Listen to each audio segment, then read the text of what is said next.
Morris White's my name, from Y&DK. I'm a tyre dentist and we do dental research. I was going to say apologies to the dentist for Jeff's reference to dental. That's I wanted to talk about. It's a little bit.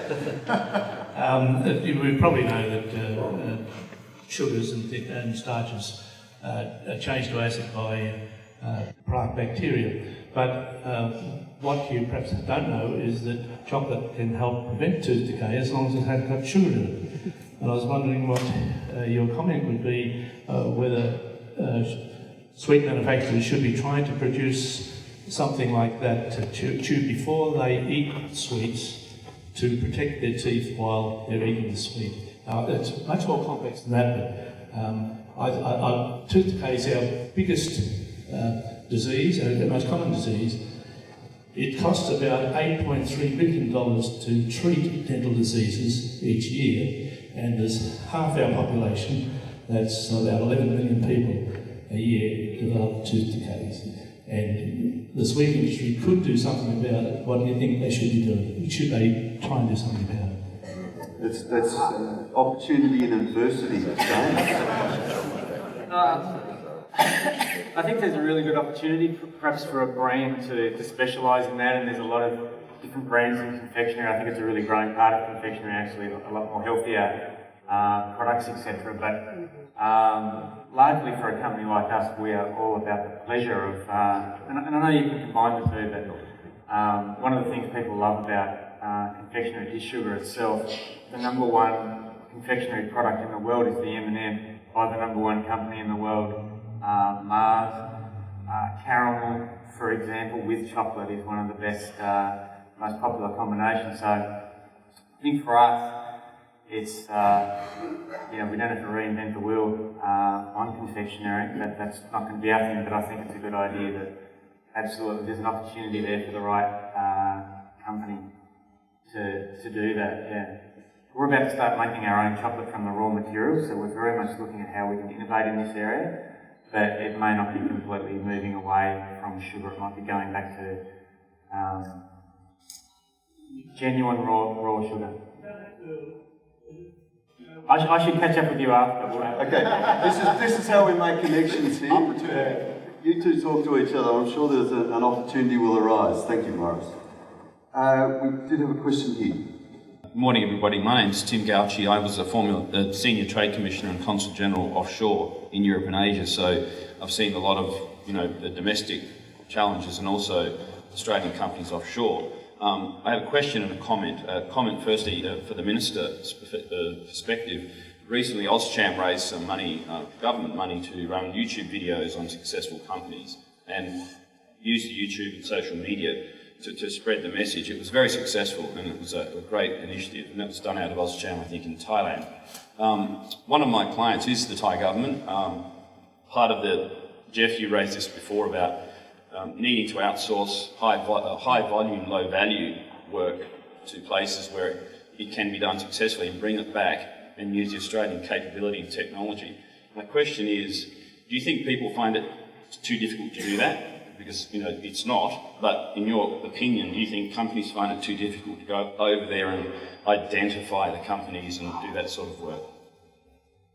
Our experience has been that the biggest challenge to onshoring again is helping companies understand the true cost of building overseas.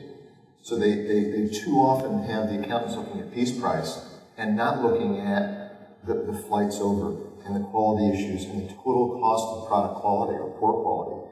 And we often are working with our clients to say, okay, what's your inventory levels? What do you mean? We're talking about piece price. Well, wait a minute. You've got $2 million in finished goods inventory between your factory in China and your customer. If you work with us and we supplied you on time, you'd have 2 weeks of inventory. $1.5 million taken out like that. Where are you going to get that? How long does it take you to get a new product developed into the market? Well, it takes 3 months, because once we do it, they've got to get the parts, they've got to get them on a boat, down here, etc. And there's months and months in the supply chain where we can turn things around in weeks. You've got to have the right client, you've got to have the right mindset at the company. And we often partner with our clients to help them understand and define that total product cost to them. So everyone is a different challenge, but that's the way we address it, that's the way we address it here. Thanks very much, Steve. We do have time for one more question. Paul Hearn from Limelight Lighting. Just a quick one from Frank there. I was listening there about your graduates and postgraduates. As a small company, we've got a half a dozen people there working in Victoria here. We don't import anything, we all do it local. But when we come to finding people, we find it very difficult. We ring the TAFEs, the unis and that, we can't get anywhere with talking to kids, you know, to give them a part-time work, you know, CAD or different design principles and that. I just wondered how you went about getting into that side of things, and maybe another thing for the government side to help open up the doors. That's for Alan. Yeah. As I mentioned, we mainly work with Swinburne. They have a very good program. I'm sure other universities do as well. You see more and more courses do have some level of industry-based learning. It may only be vocationally, you know, over the breaks and what have you. But we embrace this in particular because it was for a full 12 months. I hear what you're saying about, oh yeah, we need some, it'd be good to have some students from Monash University to come and work, you know, for a few weeks when we're busy. We did a little, you know, we do a little bit of that. You try and get in, it is difficult to get in touch with particular faculty and say, we've got a notice board and, you know, you virtually have to go up there and put it on there yourself. I think it's just a matter of persevering, try and get to, you know, there's got to be, you know, careers, departments, what have you, but yeah, as I say, I'm giving Swinburne a rap, but that's who we work with, and they're very active in that area. Ladies and gentlemen, we now have a challenge. The challenge is to get 550 people out there to have a cup of coffee and be back here in 20 minutes. Please help us with that challenge. Please also thank Minister Hodgett and our panel and our speakers. It's starting to get a half past, please.